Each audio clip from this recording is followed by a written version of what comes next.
સૌથી મોટા અને મહત્વપૂર્ણ મુદ્દા સાથે। અમદાવાદની હવા દિવસે ને દિવસે ઝેરી બનતી જાય છે અને હવે દિલ્હી સાથે સ્પર્ધા કરવાનો દિવસ દૂર નથી। પણ સૌથી દુઃખદ બાબત તો એ છે કે પ્રદૂષણ ઘટાડવું તો બહુ મહેનતનું કામ છે, પરંતુ પ્રદૂષણના આંકડા ઓછા દેખાડવા તેમાં એએમસીની માસ્ટરી છે। હવા ખરાબ, નજર વાલી, પરંતુ એએમસીનું એક જ લક્ષ્ય, આંકડામાં ધૂળ, આંખમાં ધૂળ નહીં, આંકડામાં ધૂળ ન બતાવવી જોઈએ।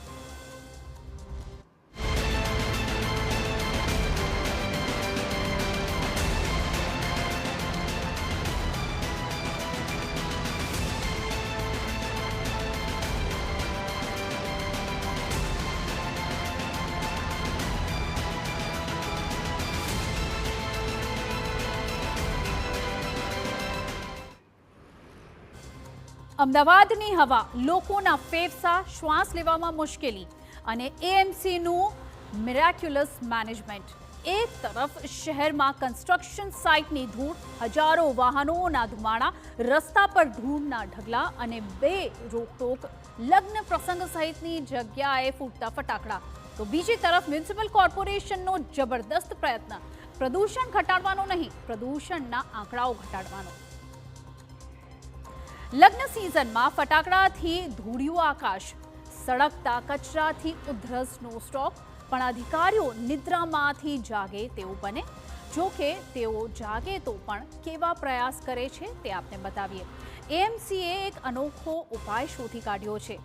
હવા સુધરે નહીં તો ચાલશે, હવાની રીડિંગ્સ તો સુધરવી જ જોઈએ। સ્વાભાવિક રીતે કન્સ્ટ્રક્શન સાઇટ પર ધૂળ હોય, રસ્તા પર પ્રદૂષણ હોય, પરંતુ એએમસી પોલ્યુશન માપવામાં મશીન ક્યાં મૂકે છે ખબર છે? ગાર્ડનમાં। જી હા, મશીનને ગાર્ડનની અંદર મૂકી દો, આંકડો આપોઆપ ઓછો બતાવશે અને શહેર એકદમ સ્વચ્છ અને પ્રદૂષણ વિનાનું। તમને વિશ્વાસ નહીં આવે, પરંતુ આ સત્ય છે। અમદાવાદમાં દિવસે દિવસે પ્રદૂષણ વધી રહ્યું છે। ચાંદખેડા, રાયગઢ અને પીરાણા જેવી જગ્યાઓ પર દિવસ રાત પ્રદૂષણના આંકમાં વધારો થઈ રહ્યો છે। જે પ્રકારે પ્રદૂષણના આંક માપવા માટેના મશીન લગાવવામાં આવ્યા છે, નવાઈની બાબત એ છે કે રાયગઢ વિસ્તારમાં જે ગાર્ડન આવેલું છે તે ગાર્ડનના એકદમ છેડાના ભાગ પર આ મશીન લગાવવામાં આવ્યું છે, જ્યાં ખૂબ જ ઓછી માત્રામાં પ્રદૂષણનો આંક માપી શકાય તે પ્રકારનું આયોજન જાણે કે કોર્પોરેશને કર્યું હોય તે પ્રકારનું જોવા મળી રહ્યું છે। હકીકતમાં જો પ્રદૂષણનું માત્રા જાણવી હોય તો હકીકતમાં આ જ મશીન કદાચ મુખ્ય માર્ગ પર લગાવવામાં આવ્યું હોત તો યોગ્ય પ્રમાણમાં ખરા આંકડા સાથે પ્રદૂષણનો આંક જાણી શકાય તેમ હતું, પરંતુ કોર્પોરેશનને કેવી રીતે આંકડા ઓછા દેખાય, પ્રદૂષિત થયેલું શહેર ન દેખાય તેમાં રસ હોય તે પ્રકારે આ જ ગાર્ડનની અંદરના ભાગે આ મશીન લગાવવામાં આવ્યું છે। કેમેરામેન રોશન સાથે જિગ્નેશ પટેલ, TV9 અમદાવાદ। હજારો વાહનો ધુમાડાની દિવાલ ઊભી કરે છે, પણ ગાર્ડનની ખૂણે બેઠેલું સેન્સર તો ખુશ, મારે શું, હું તો સાફ હવામાં જ છું। કચરો સળગે, ફટાકડા ફૂટે, શહેર ખાશે, રીડિંગ દેખાડશે નહીં, ફોટા સારા આવવા જોઈએ બસ। ધૂળના ઢગલા, ધૂળની ડમરીઓ, પરંતુ એએમસીનું ધ્યાન માત્ર એક જ તરફ, રાયગઢની સિસ્ટમ સુગમ સાફ હવા જ રહે। એર ક્વોલિટી કેટલી છે તેના માટે continuous ambient air quality monitoring station, આ પ્રકારના જે એક ઇન્ડેક્સ કાઉન્ટ કરવાનું હોય, આ પ્રકારે 10 મશીન કોર્પોરેશનમાં ઇન્સ્ટોલ કરવામાં આવેલા છે, જે સિટીના ઓવરઓલ તમામ પ્રકારના વિસ્તાર, જેમ કે કોઈ કન્સ્ટ્રક્શન સાઇટ હોય, કોઈ ઇન્ડસ્ટ્રીયલ એરિયા હોય, કોઈ રોડ વિસ્તાર હોય, રહેણાંક વિસ્તાર હોય, આ તમામ વિસ્તારને આવરી લઈને આ મોનિટરિંગ સ્ટેશન છે તે 24/7 રન થતા હોય છે અને ઓવરઓલ દિવસનું, મંથનું અને વર્ષ વાઇઝ આનું એક રિઝલ્ટ આવતું હોય છે। આપને કહી દઈએ કે અમદાવાદમાં પ્રદૂષણ માપવા માટેની 10 સિસ્ટમ મૂકવામાં આવી છે, તેનો કોર્પોરેશનને ગર્વ છે।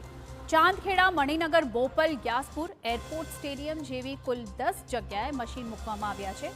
ખર્ચ પણ કરોડોમાં થયો છે, પરંતુ મશીન શું બતાવે છે તે એએમસી ઈચ્છે તે જ આંકડા બતાવશે।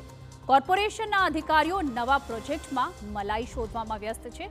હવા શુદ્ધ કરવાની ચિંતા આગળના બજેટ સુધી, અને શહેર તો ધૂળની ડોઝ સાથે રોજનું પેકેજ ફ્રીમાં મેળવી રહ્યું છે।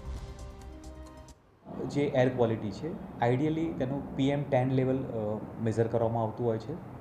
આઈડિયલ એનું લેવલ 60 લેવલ PM10 હોવું જોઈએ. કોર્પોરેશન દ્વારા આ જે 10 મોનિટરિંગ સ્ટેશન છે એની એક એવરેજ કાઢીને અમદાવાદ સિટીની એર ક્વોલિટી એટલે કે PM10 લેવલ રેગ્યુલર ધોરણે ડિસ્પ્લે કરવામાં આવી રહ્યા છે. રાયખડની વાત કરીએ તો અહીં એએમસીને ગર્વ નહીં, પ્રભુ પ્રેરિત બુદ્ધિનો ઉપયોગ કર્યો છે.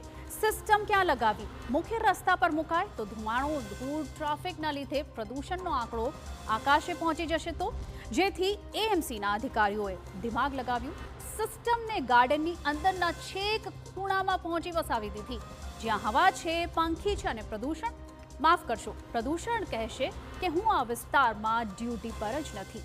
છતાં પણ રાયખડ શહેરના બીજા ક્રમાંકનો પ્રદૂષણ વિસ્તાર છે. તો કલ્પના કરો, જો મશીન મુખ્ય માર્ગ પર હોત તો આંકડો નહીં, વિશ્વ રેકોર્ડ પણ તૂટી જાય.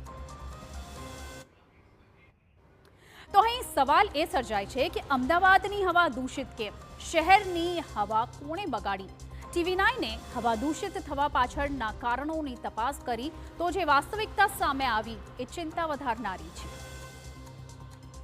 દૂષિત હવા કયા કારણો છે તે જાણીએ.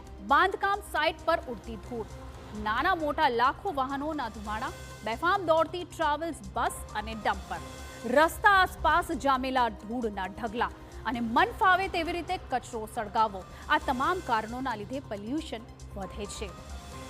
આપને જણાવી દઈએ કે સામાન્ય સંજોગોમાં એર ક્વોલિટીનું પ્રમાણ 60 હોવું જોઈએ. જો કે શહેરના અનેક વિસ્તારો એવા છે જ્યાં હવાની ગુણવત્તાનું પ્રમાણ 100 થી 200 સુધી પહોંચી જાય છે. અહીં મહત્વનું એ છે કે શહેરની હવા ગુણવત્તા ચકાસવા માટે એએમસી દ્વારા 10 સ્થળોએ સિસ્ટમ લગાવવામાં આવી. આ સિસ્ટમ દ્વારા મળતા ડેટાના અભ્યાસ કરીને આરોગ્ય વિભાગ દ્વારા હવાની ગુણવત્તા સુધારવા માટે પગલાં ભરવામાં આવે તો સ્થિતિ સુધરશે. નહીં કે ગાર્ડનમાં મશીન મૂકી આંકડાઓ ઓછા બતાવી કામગીરી કરીએ છીએ તેવો ઘાટ ઊભો કરે. માત્ર નવા ખર્ચ કરવામાં ઉત્સાહી ગણાતા કોર્પોરેશનના અધિકારીઓને શહેર પ્રદૂષિત થઈ રહ્યું છે, ત્યારે તેને અટકાવવા માટે કેવા પગલાં લેવા જોઈએ તે બાબતની ચિંતા કરવાનો સમય જ નથી. અધિકારીઓને કેવી રીતે પ્રદૂષણ ઓછું બતાવવું તે બાબતમાં વધુ રસ છે, પરંતુ પ્રદૂષણ ઘટાડવામાં આવે તે વિચારવામાં મ્યુનિસિપલ કમિશનર કે મેયરને રસ જણાતો નથી. આમ પણ મ્યુનિસિપલ કોર્પોરેશનના અધિકારીઓની છબી હવે પ્રોજેક્ટમાંથી મલાઈ ખાવા માટે ખરડાયેલી છે.